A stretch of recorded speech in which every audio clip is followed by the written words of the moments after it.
Taxation is theft. Please, at least leave us alone in our living room. My job is to find the truth. Double the taxes. I'm a human being. God damn it!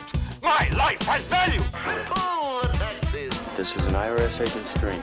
If you think that the Capitol will ever treat us fairly, you are lying to yourself. Beautiful, lovely taxes. Sorry, but I don't do taxes. Did you see the memo about this? The government is a greedy piglet. Just leave us alone. Do you know what Ralph just said? The roads. You boys like Mexico? I'm as far as hell, and I'm not gonna take this anymore.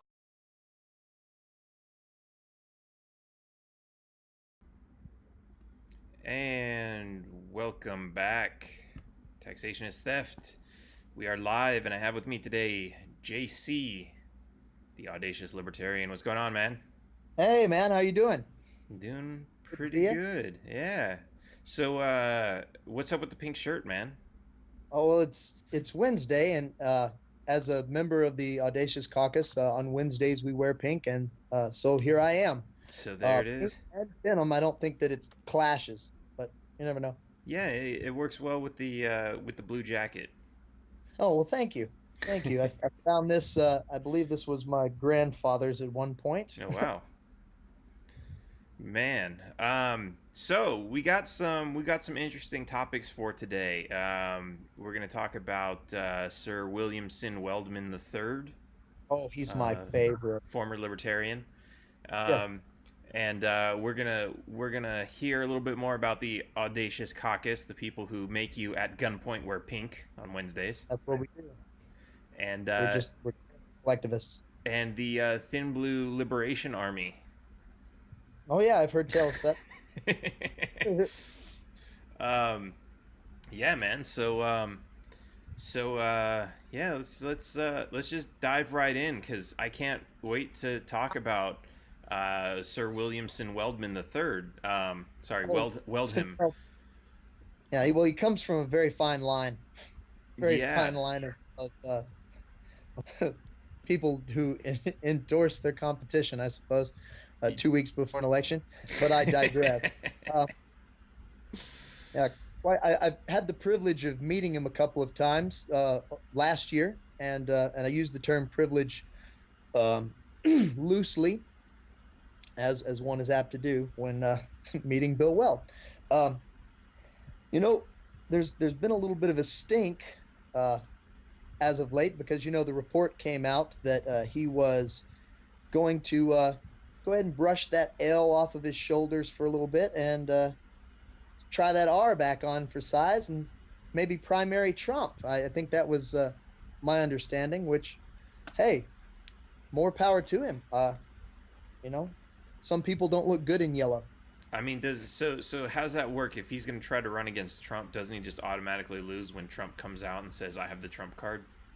Well, that is very possible. I mean, Trump became a very popular term back in the 90s in hip hop, as I recall. That was probably the first time I ever heard about Trump, was from 90s hip hop. Yeah, that's a. I'm gonna have to look that up. What's the origin of the Trump card? Does anybody know? Like, is that a Trump thing, or is that just like coincidence? Well, because his name was originally Drumpf. Let's throw that out there again. Oh yes, I remember that John Oliver revelation. Oh yeah, that was pretty epic. Clayton Hunt tuned in. He says he's wearing his pink as well today. Oh, he's a good man. Hello, Clayton Hunt. He is. So what does this mean that Bill is now a Republican? Because there were a lot of hopeful libertarians that I think it was the anti-Berman 2020 crowd that was hoping Weld would run against me, because he was the only potential threat out of the other candidates. Well, those people, they're just bad people. Everybody knows that. I mean, they've made their intentions clear. They think that taxation is sometimes the price that you pay to live in a civilized society, and I adamantly disagree, but that's just me. That's really interesting that so we grow up, everyone, right? A lot of people grow up in a place where you're kind of like secluded from the rest of the world, especially America. Most of the other countries, they hear about America. America doesn't really hear about anywhere else. And other countries don't really hear about other countries except for maybe like their neighbors, but for the most part, they know about their own country. But so spending a lot of time in Mexico, a lot of people are very anti-tax here. Like it's normal. The government sucks and everyone knows it. And in Uganda, I went there for a weekend to talk to a bunch of college students. And I've been getting emails back. I mean, it's spread. I'm getting messages on Facebook from all over Africa now of people saying, you know, explain this to me. Taxation is theft. What does it mean? Like they want to know more. Well, you recently were there blessing the rains, I heard. Is that correct? No, there were no rain. Oh no, wait, actually there was a little bit of rain, but it was always usually just for, 10 minutes, like early in the morning. Well, that's a blessing, isn't it? It was, man, it was beautiful out there.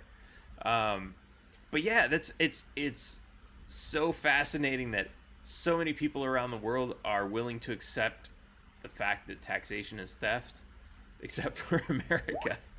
Well, let's not get hasty. One day I might be a multimillionaire, and I certainly would want to pay a higher tax rate, I suppose. I don't know. I don't know what they think, man. I don't have my finger on the pulse. It's more like up my ass. Right. What are they saying about the? They're making fun of. I don't even know what her name is anymore. It's AOC. Alex Cortez. Is that right? Yes, that's about 50% right. If you would have answered it in the form of a question, I would have given you $100. Dude, if I could answer in the form of a question, I'd have my own damn show. So there was so she's being accused of being contradictory because she wants to she says on one interview she said billionaires shouldn't exist, and then in another interview billionaires should be paying all the taxes. Oh well, you see, she's learned the first and most important lesson in politics is that you have to be able to speak out of both sides of your ass. Oh, and if man, you can do that, I mean, sky's the limit. Yeah, $174,000 a year, baby. I'll tell you this: she's gonna be filthy rich in what, a couple years. Well, she's probably gotta... she's learning about politics in a hands-on sort of a way, and so I'll give her credit for that. Yeah. I mean, the thing that back when, I hate to drag this up because it was so long ago, but back when Beto O'Rourke was running for Senate, I said, Beto has quite a few good ideas and no way to pay for a single one of them. And that's how I feel about some of the things she says. Now, should there be, we need more income equality, and a lot of that just comes from government fucking regulation. But you know this. Yep. And I just like, people. There's plenty of things to criticize her for, that aren't like, and some of them are funny. But they recycled idiot jokes where, oh shit, she's going to they're trying to go to the sun, but she says, have they tried going at night, or some stupid yeah we can make it to the sun if we go at night. Yeah, I saw that one. That's interesting because I think as far as her actual intelligence, like I don't know, she's not brain dead. She just believes in some crazy shit. I mean, we all believe in some crazy shit. I believe that the world sits on the back of a giant turtle. Yeah, just see? Around out there in space. There's crazy shit out there.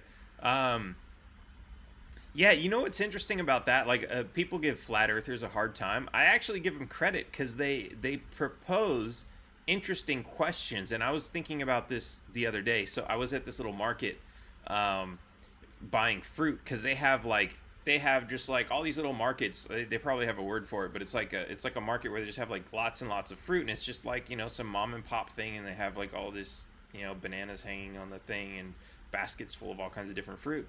And so I stopped by and I bought some, and they were putting it on a scale, and I noticed the scale was not level. And like me, as like I don't even know what you would call me, a physicist or a scientist or a mathematician, like I just love this stuff, but that's not really my career. Well, I am a programmer, so I don't know. Whatever you want to call me. I'm looking at this thing and I'm like I like to call you Dan. I'm like, so me as Dan, I'm like, I see your scale there and it's not level. Now, the thing, I don't know do you know about vectors and gravity and how that works? I never met the guy. So gravity is a downward vector, right? And so the reason they tell you a scale has to be level is if you tilt it like this, and you've got a 20-pound object going like this, but the springs in the scale are actually going this way because the scale's at an angle, what you're actually going to do is you're going to get a lesser reading because the weight is not pushing directly against the springs. Right, that sounds erotic. Right. Now, I wanted to bring this up, but I was like, hey, I'm going to save like 1/1000th of a peso because her scale's off. So, but so what's interesting about that is I was thinking, like, because a lot of flat earthers say gravity doesn't exist, and I was like, okay, how can you prove gravity exists without the premise that gravity exists? And I was thinking, like, okay, so they say there is no gravity, it's only buoyancy. Is it possible that you can use some sort of scale to prove that that it's not buoyancy, because if you tilt the scale, it actually has a lesser weight? And that proves that there's a vector. You could push someone out of a tree onto a scale, and I think that would probably illustrate the point. Yeah, it might. I mean, that was one of my first lessons in gravity. I don't think you understand the gravity of a situation like that, man. Someone's going to jail. Yeah, well, that's just like your opinion, man. Oh man, you got me with that one. There is no response to that.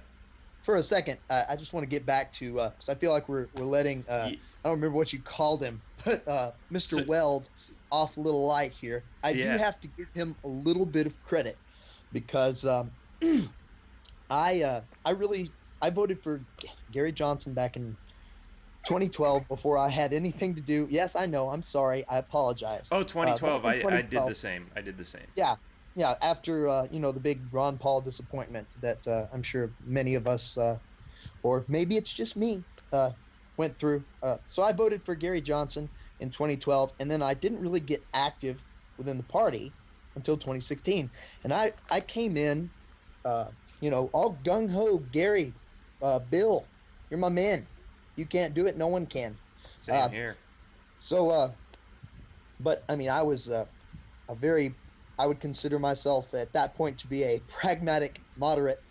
And so I really have to, I guess I have to thank Bill Weld, because if I hadn't been sitting with my mom and watching him do that interview where he came out and vouched for Hillary Clinton, I would probably still be a pragmatic moderate.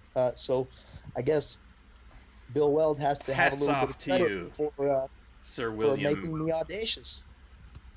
Man. Yeah, that's and there was a point with Gary Johnson that so I was up through the Texas convention. I was like, yeah, Gary Johnson, he's our guy, right? And it was actually at the Texas convention. I was taking a bunch of photos with all the candidates, and I gave them I don't even know if I have one on me. One of those $100 bills. And I remember. Yeah, and so I gave one to all the candidates, and they're like, "Oh, this is great. Yeah, I got one right here."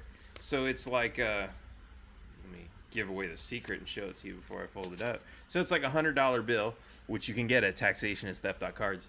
And so you leave it on the ground, and it's like, oh my God, someone lost $100. Let me pick it up, and then it's like, oh my God, taxation is theft. So classic. So I was giving these to like all the candidates, and I gave one to McAfee, and he opened it, and he was just laughing. He was like, ha ha, that's great. And he took it and he stuck it in his pocket. I gave one to what's his name, the kid. Billy? Billy, yeah, Billy the Kid. What's his? I can't remember his name for some reason. That's funny you call him Billy the Kid because he was doing that little shenanigan with the little replica guns and everything. Anyway, I gave one to him and he was just like, "Ha, yeah, okay, that's cute." And then I gave one to Gary Johnson. And he was like, "What is this a donation?" Of course. And I was like, "Yeah, open it up." And he opened it up and it said, "Oh, taxation is theft." And then he tried to give it back to me and I'm like, "You don't find this amusing?" And I was like, "No, you can keep it." And he's like, and then I was giving one to somebody else and Gary Johnson was like standing right. He's like, "Don't take it. It's worthless." Oh, yeah. What? He's a very money-minded individual. Yeah, I was like, "Oh, yeah, apparently he doesn't have a sense of humor either." And you know what? I'd be willing to bet that he delivered that line more passionately than anything that he said during 2012 or 2016. And that was the thing. So like, so and that's what really got to me. I was like, okay, fine. He doesn't find that funny. He's like a, you know, moderate whatever, right? But I was like, okay, he's still our libertarian. So I was like, I guess I was going for McAfee at the time, but I was like, I guess if he wins, I'll still vote for him. But then National Convention comes along in Orlando, and man, he gets up there, he delivers his final speech, he gets up on the stage.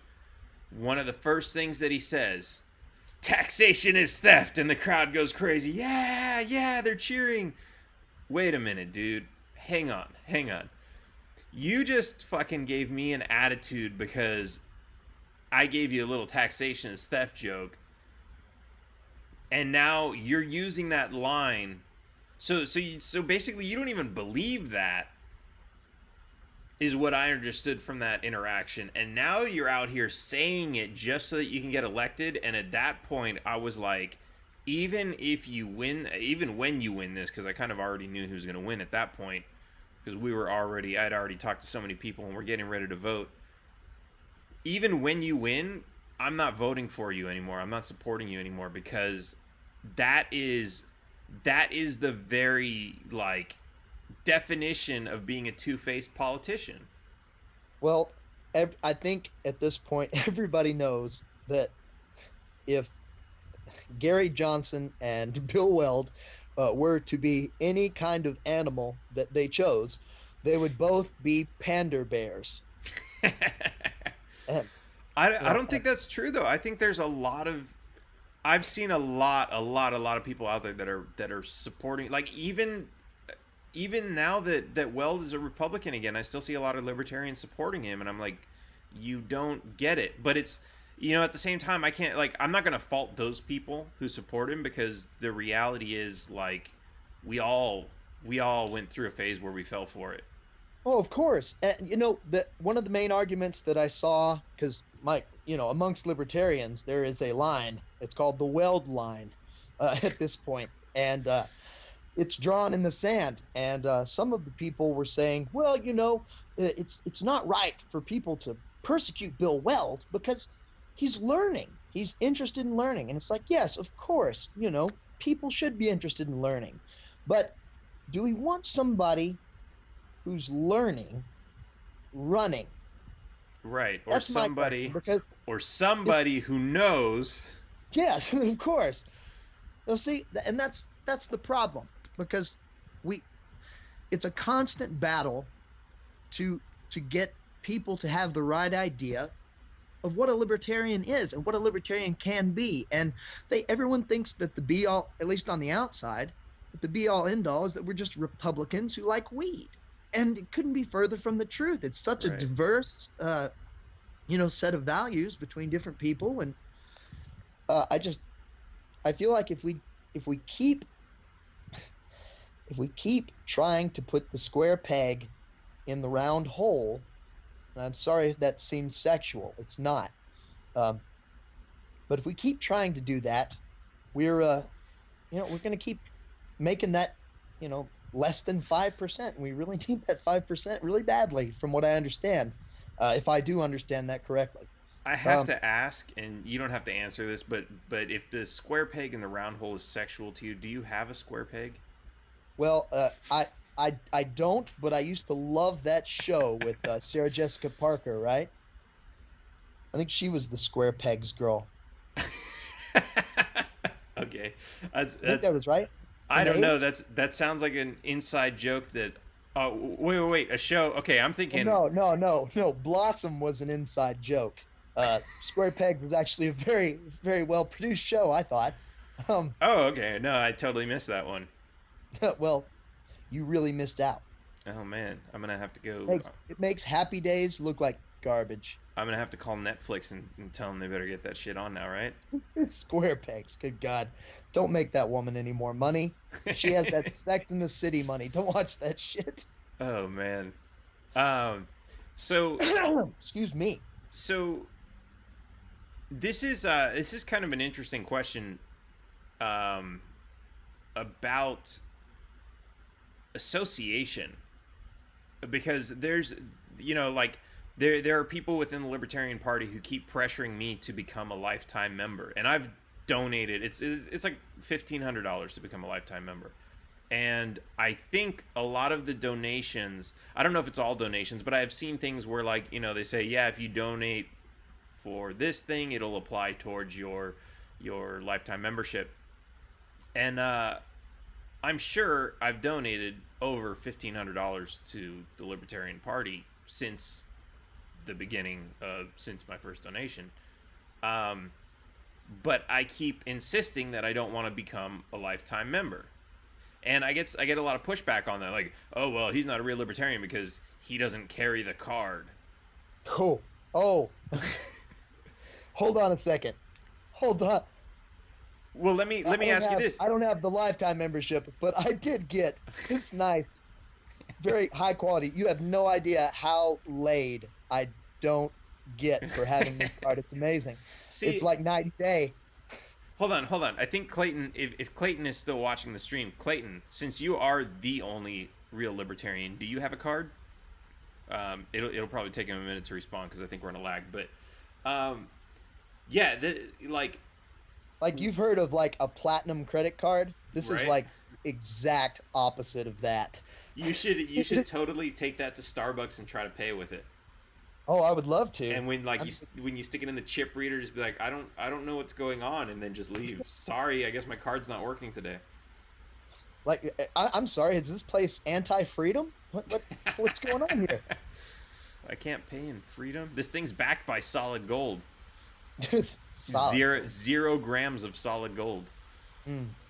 Actually, is that real gold leaf on the card that I saw? Or was it saying things? I'm going to go out on a limb and say no. But that's only based on the price of the card that I bought in reality. Gold leaf is really, really inexpensive because it's really, really, really thin. Have you seen how cheap the green kind is lately? The green leaf?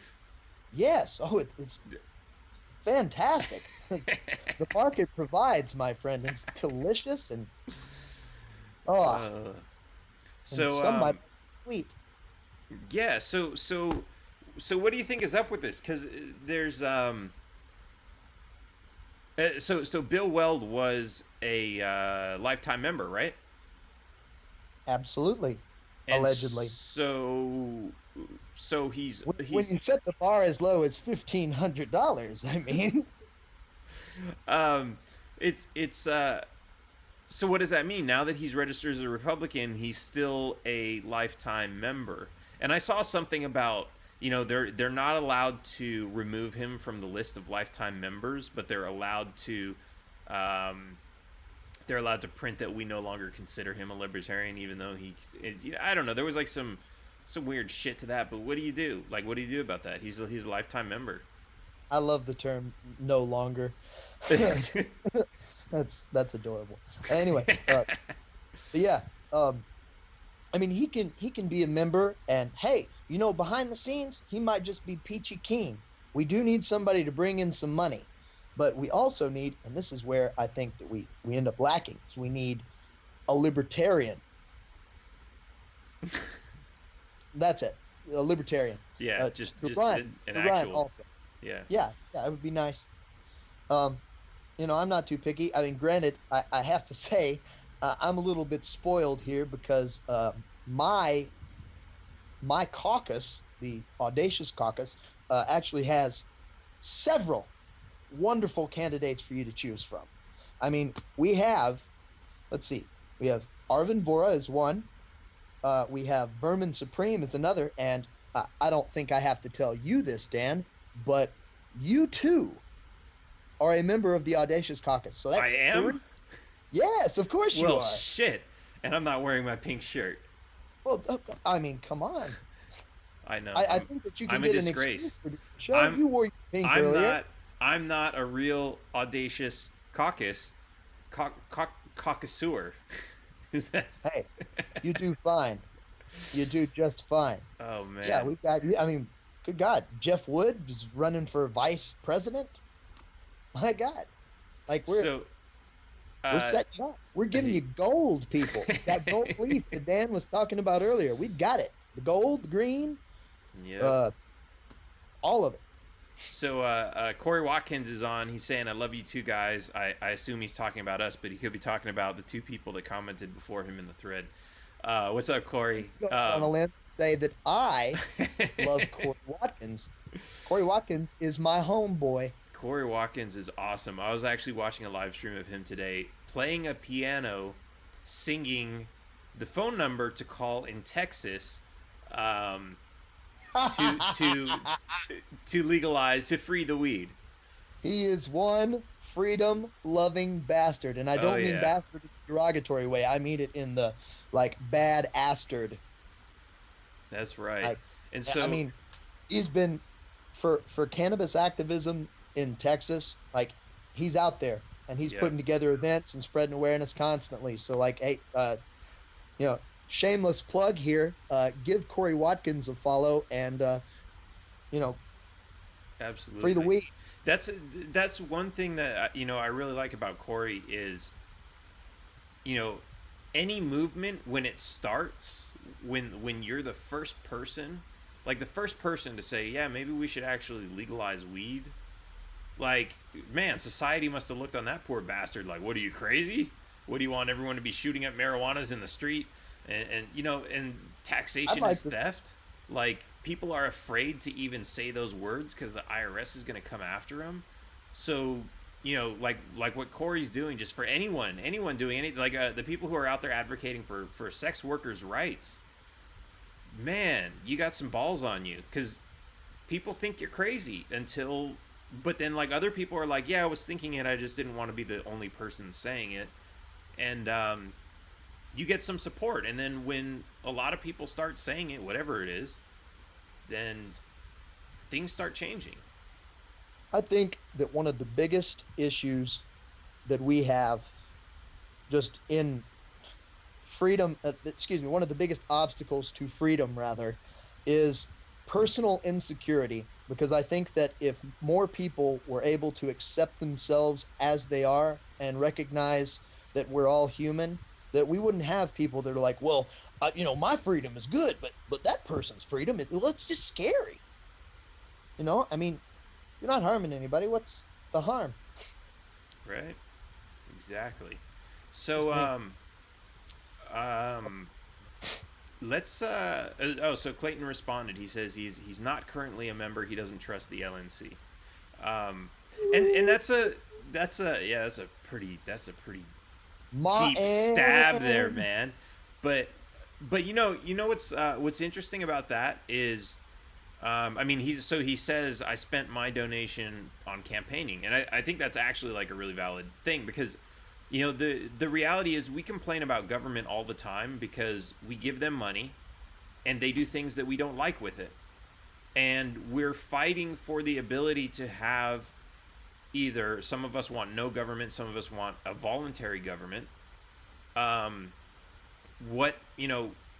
not live that same example within the party that's actually trying to make that change, and say, look, you can donate, or you can take the money and do your own activism, or you can just sit by and be a couch potato if you want, but without having to insult somebody like, oh well, you're not a real libertarian because you didn't donate money, or that should be a I know thing. that the term is scary to some libertarians, but you can also have a mutual, yes, I said mutual, exchange, Like and mutualist.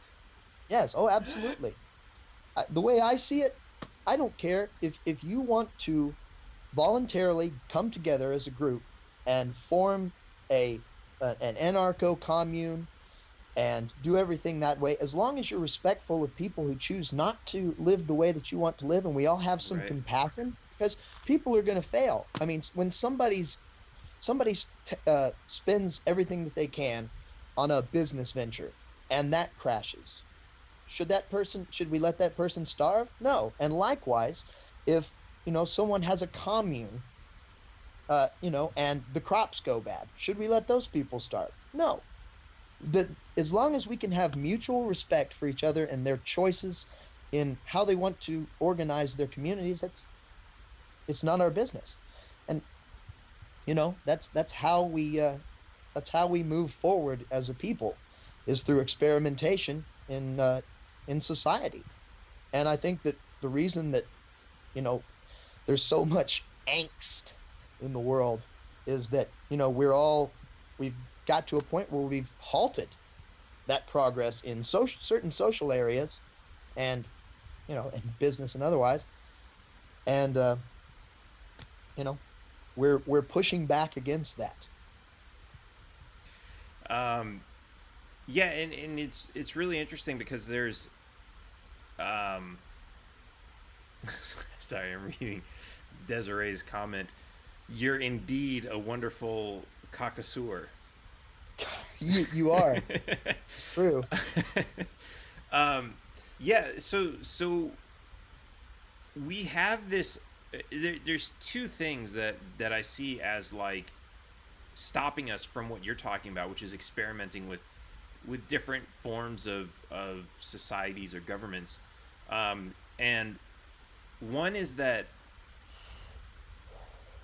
we're pressured into it's always we're gonna try this and see how it works. It's gonna be an experiment on a small scale. It's always, well, whatever we decide, it's gonna be that forever, and we're never gonna be able to go back. And Right. and so the opponents of it are gonna say, oh well, it's gonna be the end of the world, and so things don't, so we don't get things done and we don't get to experiment. Then the other thing is that everything has to be homogenous. So like throughout the entire country. So, where it used to be, people would say like, oh yeah, well, let's pass a local law because we don't like this. Well, it's no longer that. Like, people want to pass national laws. Like it's no longer even state laws. People, I mean, you've got state legislators and they're sitting around all day, oh, what can I do to seem important? And they pass, state laws. But for most people who want to change things, whether it's legalization, whether it's abortion one way or the other, gun rights, all this, they always go to the federal government and say it must be the same, even though I don't live in 49 of these other states or any of these other territories. We must pass this law so that all of these states and territories are homogenous to what my beliefs are. And I think doer and the doer and the thinker, no allowance for the other, right? yeah. And so you don't have the ability to say, okay, fine, we're going to take an entire city and we're going to say, okay, this entire city is going to be a gun-free zone, and let's see how well that works out. And the question to those people is like, because I get it, like, these aren't necessarily evil people who like, oh yeah, we want to take all the guns away. Well, there are those people, but for the most part, the voters who want to get rid of guns, they want society to be safer. It's a legitimate concern that they have, and I get that. But at the same time, you're forcing your will on a bunch of other people. Why not just go straight to the UN and say we should ban guns in the entire world? Why not? Why stop at the US? And it's because bans don't work. Well, yeah, that. But I mean, the question of the question of going to the higher authority, because ultimately that's, you know, the UN is already trying to control some of our local policies. Oh, always. And so, you know, it's only meant, like, the UN is what the US used to be, you know, a small federation of Outdated. sovereign nations. Yeah, now that's outdated, and so now the US is the sovereign. But how long until the UN becomes the sovereign? Well, hopefully, and I'm just going to go out on a limb and say it. Never. Never. Never, Yeah. never, please. Yeah. I could live without that. Yeah, same here. But it's, you know, but this is the fight that I think we need to fight, is getting people to understand that, because otherwise, I mean, the direction we're going, it's power keeps concentrating, like, and it's growing like a cancer, and it's going to be centralized, and you know, the And entire it world is going to corrupts. be, yeah, Absolutely. it's corruptive and corrosive. So anyway, let's we wanted to talk about the Audacious Caucus a little bit more. We talked about it a little bit. Let's talk about it a little bit more. What's it like having an Aud Cauc? Well, I feel like I've had one my whole life. Oh, the caucus. You know, it's pretty great. I was fortunate enough to be voted in by some of the folk with finer tastes, and I love it. It's one of my favorite things about Libertarian Party, because I feel like, you know, it's right there. Fuck respectability politics, right? So is it true that you sacrifice lambs and burn children? Well, that may or may not take place during the ominous robes ceremony, but I can't really get into that. So you're really no different than Weld. Well, I feel like I'm a little whiter, actually. I mean, and I don't mean like Caucasian, because I mean, I'm a mutt, but like, as far as my dancing ability, I don't even have whatever the hell that thing he was doing. That's true. Have you seen it? Oh, it's horrible. Yeah, that was the what was her name? Eileen from Seinfeld. That was her dance. Oh, Elaine? Elaine. Yeah. That's the one. Eileen, come on. Sorry, man. It's brain fog. Yeah, I love the caucus. There are some really great people, and there are people in the caucus from the lower left and the lower right of that ridiculous scale that we all use, and some people hate, and I like sometimes. And you know, we all come together to work. We're really about unity and trying to actually promote some libertarian ideals, not watering things down, and you know, we just don't see a point in it. So, because ultimately, the more we water it down, it's like, well, why are we trying to sell this at all? Yeah. You know, let's talk about unity for a second, because you said this caucus of yours has both left and right bottom, which I've always said that should really be a triangle. We're all bottoms, though. That's the unifying factor. Is we're all bottoms. You a power bottom? I feel pretty powerful. Yeah, I've always thought that's interesting, because it, like, I think that diamond chart is misleading. I think it should be a triangle, because you're either authoritarian left or authoritarian right or non-authoritarian, and whatever, because if you're non-authoritarian, whatever you do in your personal life doesn't really matter to anybody. I mean, absolutely agree. Nobody's forced. Like, somebody might say, like, yeah, we should feed the homeless, we should do this, and that makes them left, but that doesn't make them authoritarian, which means politically, which means in terms of the government, they want exactly the same thing.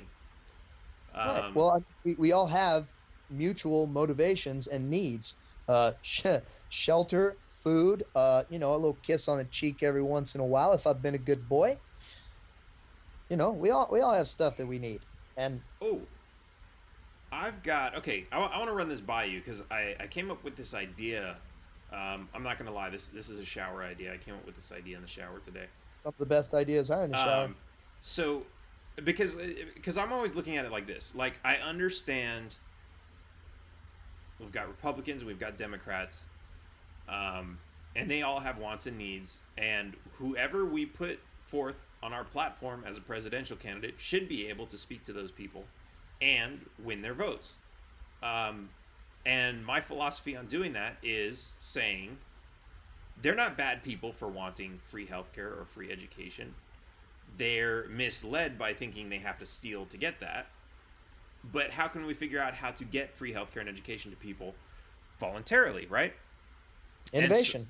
So right. And so I was innovating in the shower, and I thought of this. What if we did like because there's still, people want public education. Nobody wants to grow up in a world where everybody's a moron, right? Because ultimately, even if you're an individual and you have a business, you're gonna hire people. You don't want people to be morons. There's incentive for you. Like, if you're driving in traffic, you don't want to be surrounded by morons.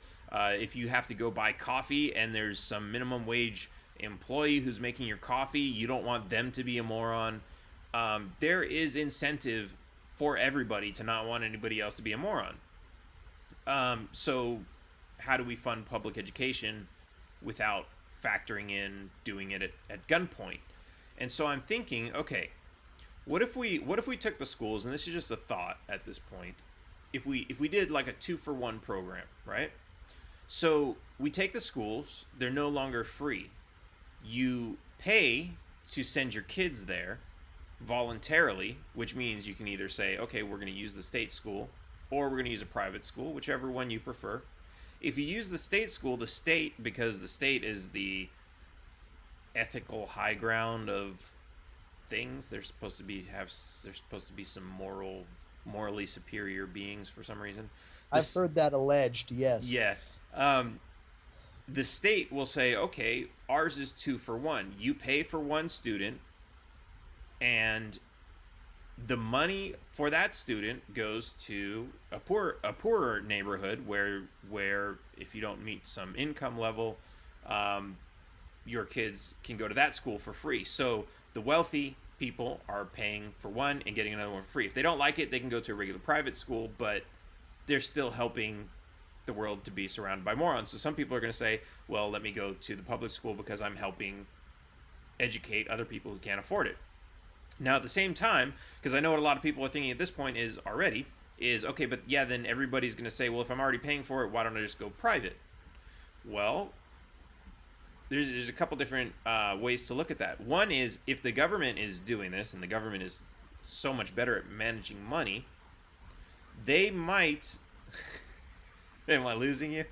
No, I just fucking around. I'm have to do. I'm listening. They might be able to figure out some. Well, so they're going to be competing with private schools. Private schools Right. might be able to figure out some, like, private schools might, because you might have some people that are going to say, well, I'm going to go with public school just for the virtue that by sending my kids there, I'm helping other kids. So private schools might say, well, hey, we're going to do that too. I mean, we already see that, right? We see like, what is it, like the all the cancer stuff where like you go and you buy retail shit and it's like, oh yeah, 10% goes to the pink ribbon or the red AIDS thing. And then 2% of that 10% goes to actually doing anything. Yeah. So but hopefully if this money's going to a government program, we can trust them. But shame on you, Miss Coleman. The reality is, like, we open that into a little bit of innovation there, and we find a way where we actually have public education funded privately and voluntarily. And who knows, maybe that would work, and that would be maybe a good little experiment to try in like one little city who's willing to try it. Well, and I mean, hell, if you just eliminated the propaganda from education, I mean, think about how much you'd be trimming. Yeah, that's the other thing. Well, because I mean, yeah, now you're also gonna eliminate the thing where if you live in one neighborhood, you're forced to go to another school. No, it's now a free market. You can pick whichever school you want, and you can actually look at, oh, well, this school has a better ratings for teachers. So even though it's a public school, if they want to get that money, they've got to make sure their teachers are teaching well. if they want to use their money more efficiently, maybe they'll get rid of some of the administrators and hire more teachers, so that, because that's the other thing I hear. It's like 2 administrators per teacher now, which is like fucking insane. Why not just hire 3 times as many teachers? Well, administrators have to eat too. They just happen to have to eat caviar. Well, why not make the administrators teach? Turn them into teachers. Then they still have a job. Oh, no, totally. My biggest problem with education is that it's uniformity, and it's the exact same way we've been teaching since the 1800s. Right. Yeah, one-room classrooms with uniformity, and well, you're going to learn this way. Well, if you can't learn that way, well, then I guess you better get your ass to work, because you're not going to be one of those special few. But I think everybody has the capabilities to learn. They just don't learn the same way. Like, some people are hands-on. There are people that can read a manual and then go out and do precisely what the instructions say without any prompting whatsoever. Some people have to be shown how things work. And Absolutely. I just feel like a lot of people are, getting, swept under the rug. Well, I think a lot of it's also that, everyone has different interests, right? Like, I could not stand English, literature, history, some of these, but I loved math and science. And I was like, math and science, they're like, okay, today we're going to read chapter 3, and I'm already like on chapter 20, because I'm just like loving the shit. And then like English, it's like, I would go in there and be like, hey, did you read the book last night? So what happened to this guy? Tell me. And, So what you're saying is that you're A square plus B square equals C square? Absolutely. I was an English and history kind of a cat. So it combined, we make one really brilliant person. Yeah, and but that's the reality. Like you're interested in that, I'm interested in this. There's no reason that, I should be told I'm stupid because I'm failing to remember things that I have no interest in. That was my problem with mathematics, of all things. I liked science. Yeah, the formulas didn't make sense, and if it doesn't make sense to me, I'm not going to retain the information. Yeah, because half of it's math. Exactly. But you don't need to necessarily understand the math part either. Like, if you understand science without the math, you could run a scientific company. Maybe not the CEO, but maybe you're working with the marketing, because I know you're very creative with like literature and these types of things. You could be doing the marketing for a scientific company, because you understand, some of the science, but you're not like the engineer, because you don't get the math part. Like, but the uniformity is that like everybody has to, like, until you get to college where you actually get to decide what you're going to learn, everybody has to uniformly learn all this other shit, and you're stupid if you don't get all of it. That makes no sense. No, of course not. And it's part of the reason why education is so expensive. I mean, other than college was raising money to try to fund an athletic department so that they can license people's images with that and not give them a dime. Oh yeah, what a scam. That's a nice move. But yeah, I mean, core curriculum. I at one point, before I realized that it was a waste of time, I was a theater major. Oh yes, and I was going to spend a whole lot of money, but all of a sudden, the next year, I think George Bush was president, and then they redrew the poverty line, so I made too much money to be able to draw those grants, but not enough money to be able to pay for college. So I just said, oh, well, it seems like they want me to take out loans. I'm not going to do that. And my great-grandmother was adamant. She was adamant about, don't borrow money. Don't borrow money from anybody. You save it up, and you. she was a pip. That's a good word for her. But what's really so interesting about now is that like education is just information, and we have the technology to like educate 1 million people with one teacher. Absolutely. And if you look at if you took all of the money that gets spent in lawsuits and campus upkeep and administration for all of these things, if you just used a fraction of that and gave everyone a computer, my God, they could educate themselves.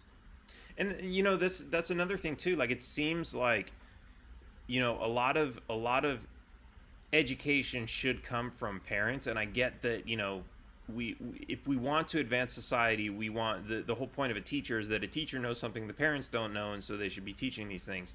But the reality is now, especially with it seems that the schools have just become daycare centers for one, because both parents are working. But then you also daycare centers that mimic prison culture. Yeah. Oh, I used to always wonder that all the time. Like, why does the inside of this school look so much like the prison? Like, well, and look at the bricks, behaviors. You have the bullying. bell. I mean, if the bullying problem in school isn't like just a symptom of being locked in a place all day and doing things that you hate with people that you don't know, Yeah, it's and then what did they say? They say, for homeschooling, oh, but what about socialization? And then once you send your kids to public school, this is not a place for socializing. This is a place to learn. Like, yeah, I struggled with that one all the time, because I was always like, yeah, I want to talk during class. No, you're not allowed to. Why not? Okay, that's kind of okay. I would get in trouble for finishing my work before everyone else. Oh, you and dog. trying to talk. Like, how dare you? Let's I had really good grandparents. That's that's not good for I could equality, already read man. before I started school. And put puzzles together, things like that. Where's your sense of equality, man? It's here somewhere. Let me.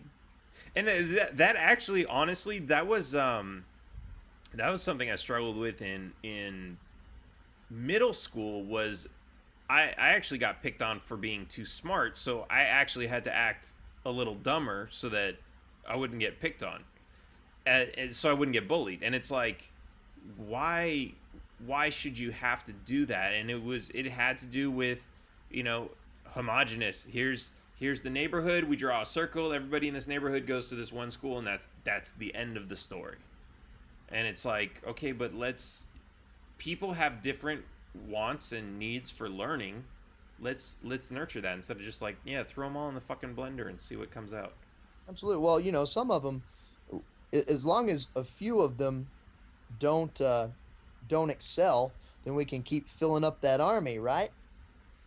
We keep filling up that military. And that's not, I don't mean that as an insult, but it is statistically, they do have a tendency to prey on the lower end of the economic spectrum and people that aren't going to be able to go to college and maybe low grades.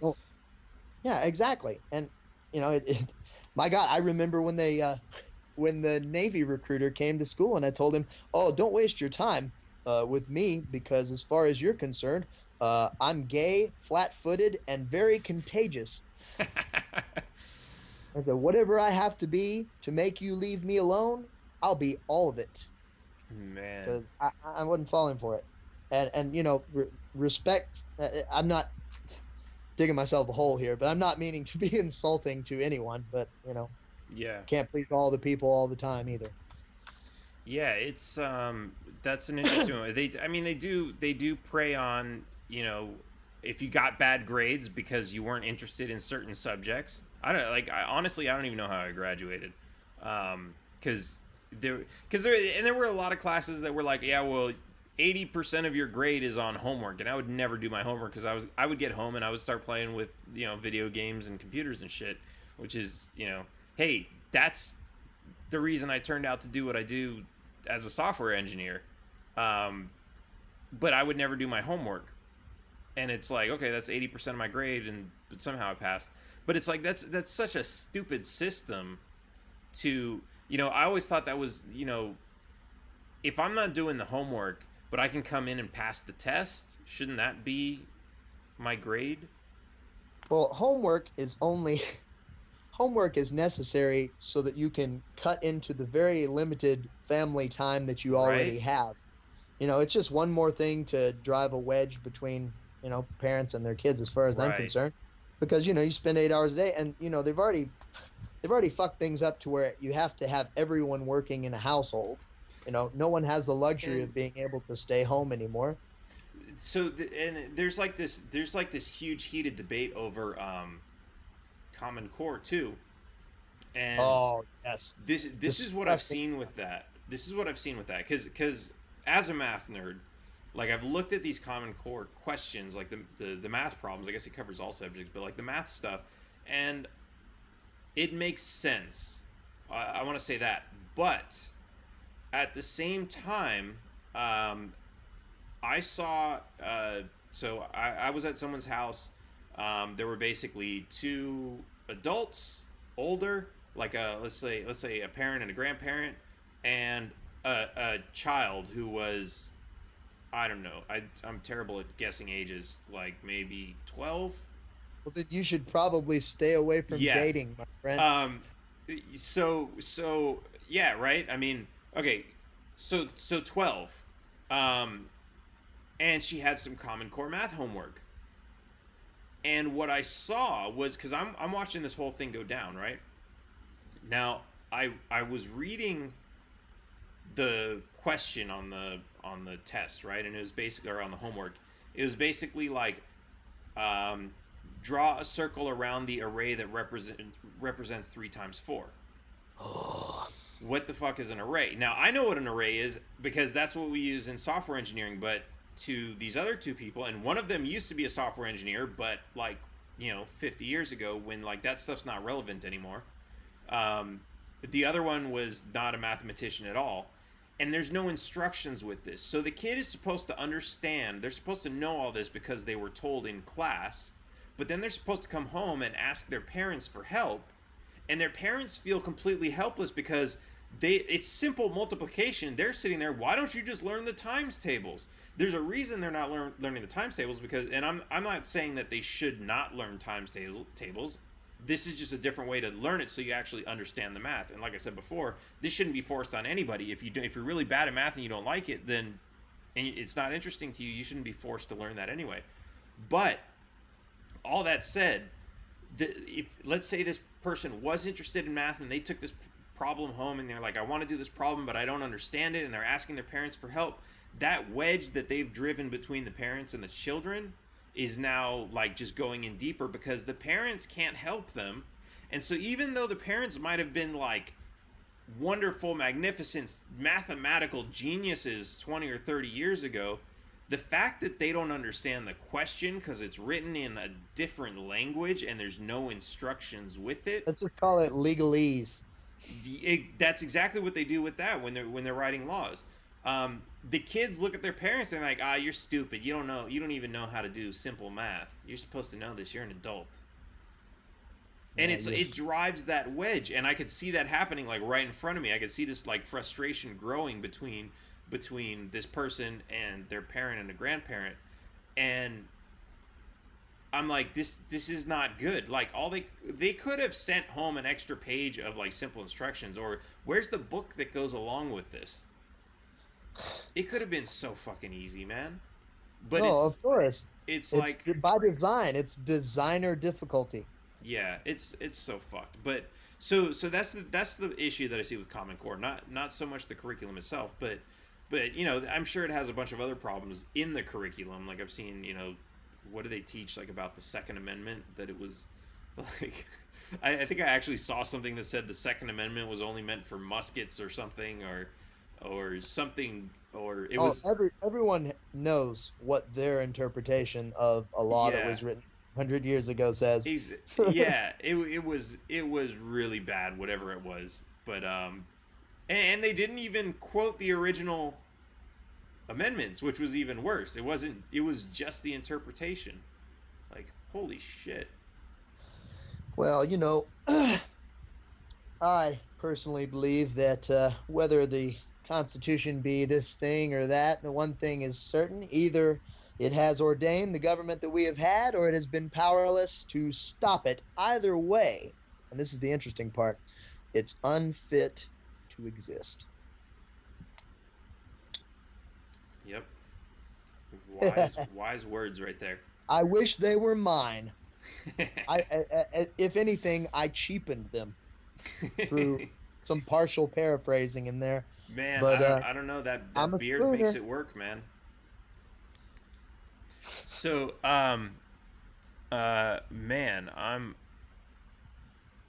oh, Eric Dillard is here. He says, late to this party, so I'm here repping McAfee, Team McAfee. Hey, what's up, Eric? Tell McAfee I said what's up. We missed him at the debate, but we've got another one coming up. Hey, let him know that so I had the free trial, right? But whenever it went for the update, it tried to charge me. Yeah, hopefully he's not repping that McAfee. So if you could just let him know. Yeah, he just needs to say, yeah, that wasn't even me. Like, that's just a different guy with the same name. That needs to be his out on that. So let's talk about this I don't want to call it a terrorist organization, but it's the I hope you don't. I don't want anybody to refer to it as one, because I certainly I don't like talking on the phone as it is. What's I'd this? have some explaining to do there. What's this Thin Blue Liberation Army? Oh, okay. Well, so it's a little bit of a story, and I'll give you as many details as I can without, hurting too many people. But I was fortunate enough to first of all, some of you should know who Brian Ellison is. Okay, and if you don't know who Brian Ellison is, where the fuck have you been hiding? Because Brian Ellison is the man. He's such the man that I call him BMFE. That's Brian motherfucking Ellison. And I'm sorry for cursing, but not really. Anyway, so we don't Brian, censor this show. of course, he, well, that's why I said not really. So Brian is running his own campaign, and anybody that knows him knows that he's a major advocate for police accountability. There were 2 people, I believe, that were murdered in his town up in Michigan within roughly 30 days of each other. And so, he got a lot of pressure because of that. And ultimately, some of that pressure was put on his employer. And so we found ourselves in a position to where, we're scrambling for ideas as to, what we're going to do to help this guy. And, my mind goes to games, and I wrote down some ridiculous suggestions, and one of them ultimately was the original idea was cops against humanity, like a Cards Against Humanity type of a deal. But then we were like, it's cute, but it's not that cute. I wouldn't marry it. Let's just put it that way. So we ultimately settled on It's Thin Blue more Line. accurate, I think. No, well, yeah, but it's not as disappointing to people who don't know what it is when they buy it, and that's really part of the fun of the whole thing. I'll give you a nice little shot of it right here. This would be Thin Blue Line, the game. Sorry for the backwards text, but hey, you get what you pay for, and you guys haven't paid. Here. Okay, so Thin Blue Line, the game. We sat down. There's a group of us that worked on it, and the whole concept of the game is you start off as a rookie, and everyone is a rookie cop, and you have to collect different combinations of busts. So you've got traffic stops, code citations, drug busts, and vice stings.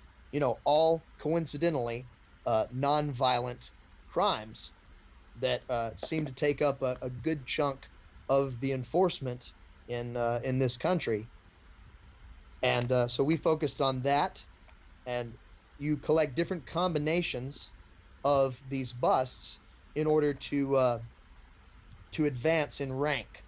So you get these you trade. Sorry, I'm really great at explaining these things. Makes sense so far.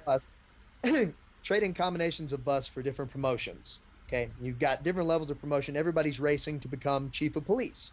And the best way for you to do that is to be as dirty a player as you can, because everybody knows that if you're dirty, the dirty cream rises right up to the top, and that's what you're trying to do. So there are a few things to watch out for. Loose cannons it can be fun at first to play loose cannons, but you can find yourself stuck with the Brian Ellison card, which of course is a major part of the game as far as I'm concerned. The Brian Ellison card is the Cop Watcher card, And if you get stuck with him at the end of the game, you lose 5 of your commendation points, which can make or break you. And yeah, so there's the Brian Ellison card, which is great. And the only thing that's equal in magnificence to the Brian Ellison card would be the restraining order card that you can use to get rid of the Brian Ellison card. And so just a little backstory on that. Yeah, that was based on a real thing, right? Oh, not only is it based on a real thing, it's a little backstory. Some judge in Michigan, in his infinite wisdom, signed a restraining order that says that this man, Mr. Brian Ellison in question, cannot come within 50 feet of a police officer anywhere in the country. So, that presents lots of complications, like what do you do when you get pulled over? Because if you stop, you're in violation of your restraining order and all that stuff. But I'm not going to get into his business.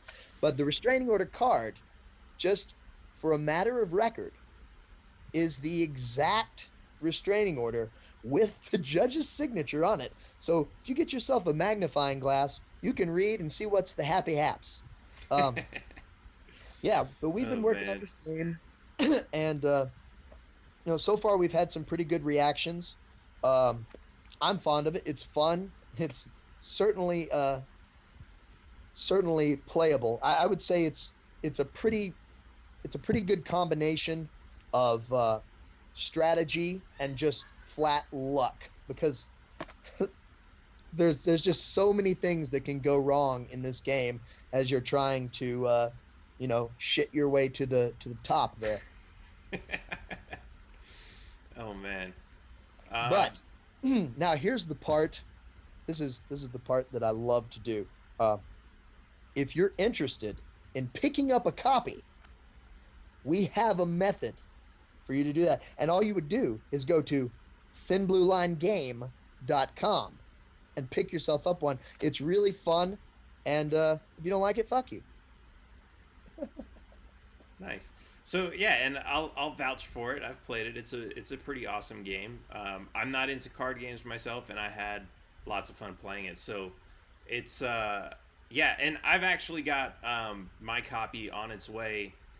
Hopefully it makes it, because it's it's going through the well, it's DHL, but it's going to Mexico. I have to say straight up, like, this game, like, I can't take full credit for this, not even remotely, because this game wouldn't be a game at all if it wasn't for Tyler Lindsay, and Desiree Lindsay as well has helped quite a bit on this project. But Tyler builds games. It's his passion. It's his hobby. And so, this just happened to come along at the right time where we started working together. I mean, the mechanics, that's all Tyler's end. I mainly just had the concept, and I wrote a lot of the text, which could be described as cheeky, and so use that type of language. Now this is pretty much an audacious. It's not an Audacious Caucus project, but pretty much everybody on it is audacious. And by pretty much, we mean everyone, every person who. And my goodness. Awesome. And by the way, a little more credit where due. Thank you, Mr. Behrman. Absolutely. It's so for anyone who hasn't figured it out, I did have a little part in this, and I'm happy to help, because this is a pretty awesome game. And with that said, as Desiree's bringing up in the comments, there's a special promotion going on right now. Yeah, but promotion going on? Ooh, tell me about it. Let me read the comments, because I'm gonna not remember what the code is, but there's a special code.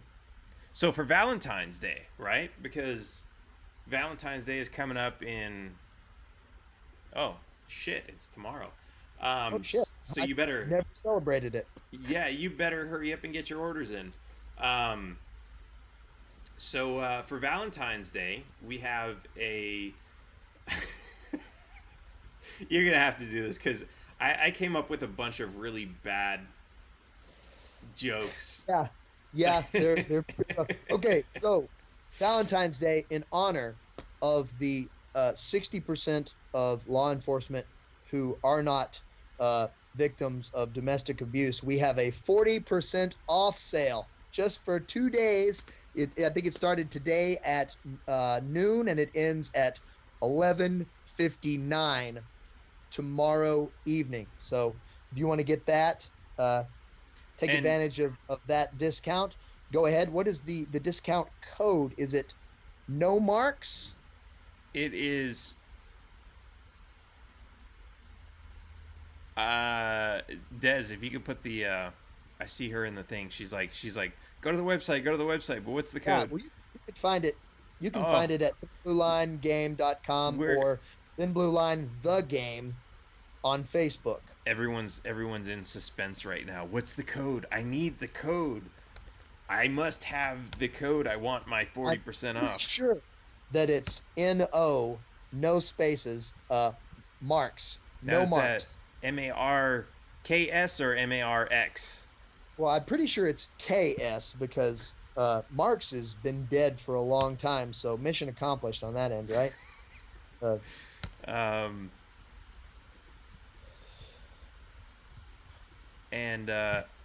the man?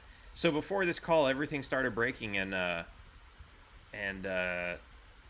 Okay, so let's see if yeah, no marks. Okay, Desiree has confirmed it is no marks. NOMARKS with no spaces. Yeah, so go get you some 40% off, and it lasts from now until 11:59. Can we extend that a little bit? Can we say 11:59 and 59 seconds? You know, I think I'll give fair? I'll give you people 50. You're nice people. You listen to Dan's show, so you got to be nice people. I'll give you guys an extra 59 seconds.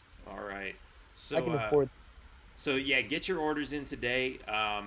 And well, shit, if we're on a tight deadline like that, I'm gonna have to upload the podcast and the replay and everything else right now as soon as the show is over, so that everyone has a chance to get this discount. Yeah, so hurry the hell up and go get it now.